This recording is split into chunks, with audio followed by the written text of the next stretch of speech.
मैं doctor Ramesh Sharma, associate professor botany, government college Kotputli. आज हम पेलियोबॉटनी और जियोलॉजिकल टाइम स्केल ये क्या है इसके बारे में बात करेंगे। पेलियोबॉटनी का क्या मतलब है, जियोलॉजिकल टाइम स्केल इस प्रकार से है। पृथ्वी पर पौधों का इतिहास बहुत पुराना है, अरब अरब वर्ष हम कह सकते हैं। और पृथ्वी पर जो परिवर्तन हुए, चाहे वो जलवायु में हुआ, चाहे प्राकृतिक विपदाओं से हुआ, जो पौधे थे वो लुप्त होते गए। परंतु पुरातन काल के अधिकांश पौधे मृत्यु के पश्चात जीवाणुओं के प्रभाव से पूरी तरह विघटित हो गए, पर कुछ पौधे अथवा उसमें अंग मिट्टी में दब गए और उन पर जीवाणुओं का प्रभाव नहीं हो सका। अतः ऐसे पौधे विघटन से बच गए और वह सेडिमेंट्री रॉक्स की विभिन्न परतों में पाए जाते हैं, उसमें प्रिजर्व हो गए, वो उसमें पाए जाते हैं। इन परिरक्षित पौधों को अथवा उनके अंगों को फॉसिल अथवा जीवाश्म कहा जाता है। और विज्ञान की वह शाखा जिसके अंतर्गत पौधे अथवा जंतुओं के जीवाश्मों का अध्ययन किया जाता है, जीवाश्म विज्ञान अथवा जीवाश्मिकी पेलियोंटोलॉजी कहलाती है। और जब जीवाश्म विज्ञान की वह शाखा जिसके अंतर्गत पादप जीवाश्मों का अध्ययन किया जाता है उसे पेलियो बॉटनी कहा जाता है। तो पेलियोंटोलॉजी जिसमें पौधे और जीव जंतु बाकी सब आ गए, जंतु भी आ गए। पेलियो बॉटनी के अंदर केवल हम जो पादप जीवाश्म हैं उनका अध्ययन करते हैं। पृथ्वी में दबे सभी पौधे जीवाश्म नहीं हैं, केवल प्लिस्टोसीन पीरियड लगभग 600 लाख साल पुराना जो है, उससे जो पूर्व के पौधे ही जीवाश्म की श्रेणी में आते हैं। जो 6 करोड़ वर्ष पुराना जो टाइम है, इसको प्लिस्टोसीन पीरियड कहा जाता है। फॉसिल शब्द की जो उत्पत्ति है वो लैटिन भाषा के फॉदेयर नामक शब्द से हुई है। इसका अर्थ है खोदना, टू डिग, खोदना। तो जीवाश्म के अंतर्गत पौधे अथवा जंतुओं के केवल परिरक्षित अंग ही नहीं बल्कि वे रासायनिक अणु भी सम्मिलित हैं जिनसे ये जीव निर्मित थे और अपनी प्रतिरोधी प्रकृति के कारण जिनमें बहुत कम परिवर्तन हुए। जीवाश्मों का नामकरण किस प्रकार किया जाता है? इसके नियम लगभग वही हैं जिनके आधार पर जीवित पौधों का नामकरण किया जाता है। पौधों का जीवाश्मीकरण अन्य कारकों के अतिरिक्त उनमें उपस्थित ऊतकों की दृढ़ता और कोमलता पर भी निर्भर करता है। जो दृढ़ ऊतक थे उनका परिरक्षण कोमल ऊतकों की तुलना में अधिक अच्छा होता है। इसी कारण पूरे पौधे का परिरक्षण एक साथ होने की संभावना बहुत कम होती है। अतः अधिकांश पौधों के जीवाश्म केवल खंडों के रूप में ही पाए जाते हैं।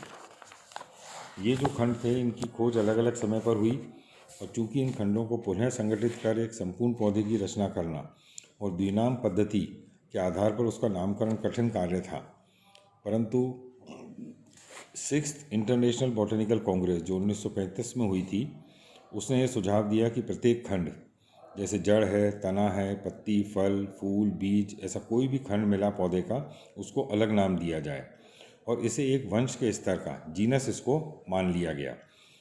इस प्रकार जीवाश्मों में जो जेनरिक नेम है वो पूरे पौधे को नहीं दिए जाते बल्कि उनके एक खंड को संबोधित करता है और वह फॉर्म जीनस, अंग जीनस या आर्टिफिशियल जीनस कहलाता है। तो विभिन्न फार्म वंशों को उनकी समानता, चट्टानों में उपस्थिति के काल के आधार पर संयोजित करके एक पूर्ण पादप का पुनर्निर्माण किया जाता है। तो यहाँ पर क्योंकि हमारे पास जीवित पादप नहीं है, जो अलग अलग खंड उनके मिले, उन खंडों को जोड़कर एक पादप का पुनर्निर्माण किया जाता है और उसके आधार पर फिर हम ये लगाते हैं कि ये अलग अलग खंडों की संरचना इस प्रकार की थी, तो उसके हिसाब से, उनकी संरचना के हिसाब से ये पादप उस टाइम पर कैसा रहा होगा।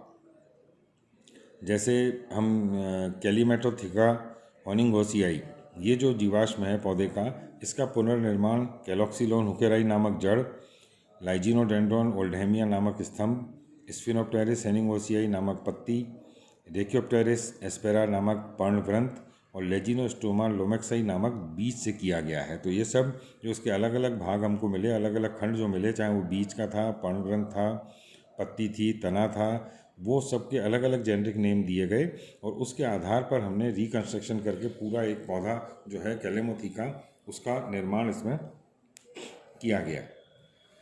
अब इनका जो फॉर्म जेनरा को नाम देने के जो वो हैं नियम, वो वंश के नाम पर एक सफिक्स जोड़ा जाता है और उससे विशिष्ट अंग को संबोधित करता है। जैसे जड़, तना, पत्ती जो भी मिला तो डेंड्रॉन जो है वो स्तंभ के लिए प्रयोग किया जाता है। फाइलम पत्ती के लिए प्रयोग किया जाता है। जाइलॉन जो है वो जो स्तंभ का काष्ठीय भाग होता है उसके लिए उसका प्रयोग किया जाता है। स्पर्मम, कार्पॉन, कार्पस, स्ट्रोमा ये बीज को संबोधित करते हैं। थीका जो है वो माइक्रोस्पोरेंजिया को संबोधित करते हैं और स्ट्रोबस जो है वो शंकु को प्रदर्शित करता है। तो इस प्रकार ये उनके नाम के आगे पीछे उनके जोड़े जाते हैं और उसके आधार पर हम कह सकते हैं कि अगर उसमें जाइलॉन जुड़ा हुआ है तो इसका मतलब ये स्तंभ का काष्ठीय भाग है, अगर उसमें स्ट्रोबस जुड़ा हुआ है तो वो शंकु का भाग है। जो स्टडीज़ हैं, पेलियोबॉटनिकल स्टडीज़, इनके उद्देश्य क्या हैं? तो वो उद्देश्य वानस्पतिक उद्देश्य हैं और जियोलॉजिकल उद्देश्य हैं। वानस्पतिक उद्देश्यों में प्रमुख हैं जीवाश्मी पौधों की बाह्य व आंतरिक संरचना तथा उसके वितरण का अध्ययन करना, कि उनका एक्सटर्नल और इंटरनल स्ट्रक्चर किस प्रकार था, डिस्ट्रीब्यूशन किस प्रकार का था। पौधों के विभिन्न समूहों की जातिवृत्त, फाइलोजेनी और इवोल्यूशन के संबंध में जीवाश्म पौधों से प्रमाण एकत्रित करना। तीसरा, भूवैज्ञानिक काल की जलवायु तथा वातावरण का अनुमान लगाना। और चौथा, पेलियो इकोलॉजी, पुरा पारिस्थितिकी तथा पौधों के वितरण में पारस्परिक संबंध देखना। पुरा वनस्पति अध्ययनों के प्रमुख भूवैज्ञानिक उद्देश्य क्या हैं?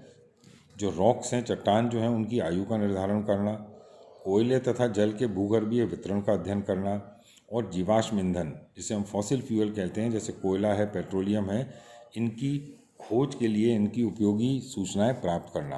तो इस प्रकार ये जो जीवाश्म हैं, ये हम यहाँ पर क्योंकि बॉटनी पढ़ रहे हैं तो हम केवल जो पेलियो बॉटनी, जो पौधों के जीवाश्म हैं, उनसे संबंधित सारी बातें यहाँ पर हम करेंगे।